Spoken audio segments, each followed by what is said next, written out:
Limbah industri bukan hanya persoalan teknis, tetapi juga isu lingkungan yang berdampak langsung pada keberlanjutan kehidupan. Dari sini muncul kesadaran bahwa setiap proses industri perlu dipikirkan tidak hanya dari sisi efisiensi, tapi juga dampaknya terhadap lingkungan. Sebagai bentuk kepedulian tersebut, kami mencoba mengangkat isu ini dalam perancangan plan design, dengan harapan dapat menghadirkan solusi yang lebih ramah lingkungan dan berkelanjutan.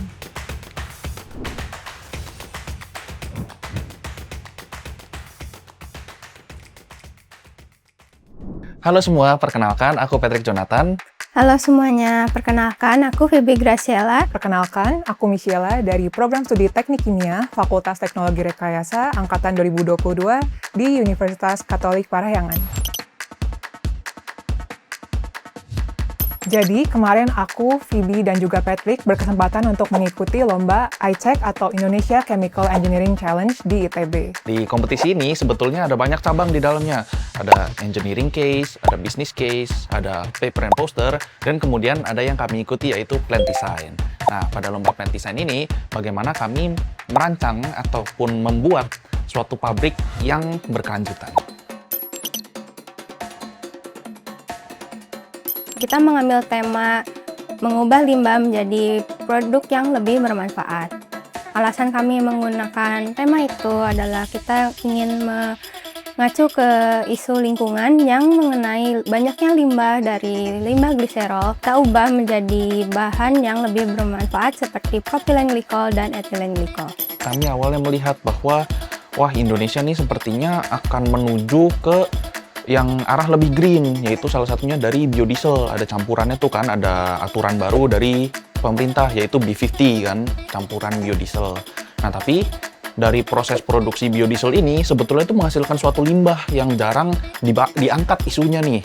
Kalau misalnya limbah ini semakin banyak dan tidak dipergunakan, itu pasti tentu akan membuat isu lingkungan yang mengkhawatirkan tentunya. Maka dari itu, kami berusaha mengangkat isu untuk mengolah limbah ini menjadi sesuatu yang lebih berguna dan lebih bermanfaat dari segi keberlanjutan. Jadi dari awal itu ada proses pemilihan bahan baku ataupun produk yang ingin dihasilkan. Nah, setelah itu kemudian baru memilih lokasi pabrik, kemudian memilih teknologi yang akan digunakan. Nah, proses awal ini dikerjakan bersama-sama aku dan juga dengan tim gitu. Setelah dari proses yang dikerjakan bersama-sama itu baru mulai masuk ke teknis-teknisnya, detail-detail perhitungannya begitu ya. Kebetulan aku sendiri itu bertanggung jawab untuk yang bagian kebutuhan bahan baku, kemudian teknis-teknis seperti reaksi yang berjalan, kemudian berapa banyak produk yang dihasilkan. Nah, kalau untuk aku sendiri, aku fokusnya itu di bagian limbah dan juga utilitas. Jadi, aku mengerjakan cara pengolahan limbahnya dari padat, cair, dan gas, serta juga menghitung kebutuhan energi, listrik, air yang dibutuhkan di dalam pabriknya tersebut. Tugas saya adalah menjadi PIC dalam merangkai alat-alat produksi di pabrik ini. Seperti contohnya, salah satunya ada desain HE. Dari desain HE atau heat exchanger ini, saya mendesain seperti suhunya, lalu panjangnya, diameternya, lalu bahan dari heat exchanger ini. Nanti di akhir ada analisis kelayakan gitu.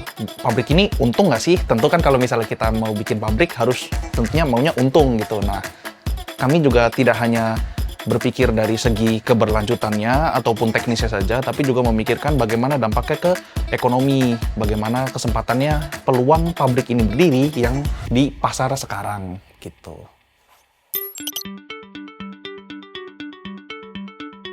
Kalau untuk pelajaran yang bisa aku ambil tentunya ada banyak ya, karena prosesnya dari ICHEC ini sangat tidak mudah dan juga panjang prosesnya. Nah, kalau yang pertama itu buat aku yang paling dapat itu adalah dari segi time management-nya. Karena kita melakukan lomba ini kan hanya di 1,5 bulan waktu efektifnya untuk perancangan pabrik.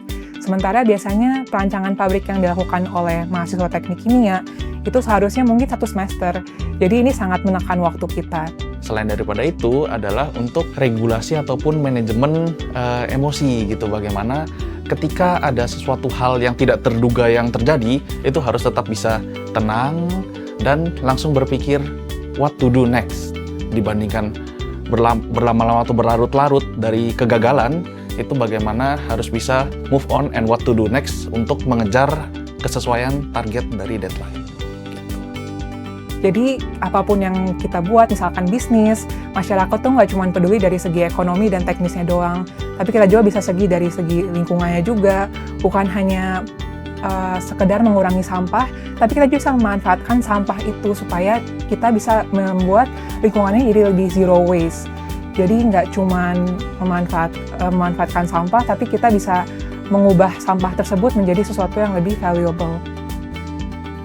Harapan saya adalah untuk teman-teman sekalian untuk lebih melek pada isu-isu lingkungan dan memanfaatkan isu lingkungan itu menjadi sesuatu yang lebih baik.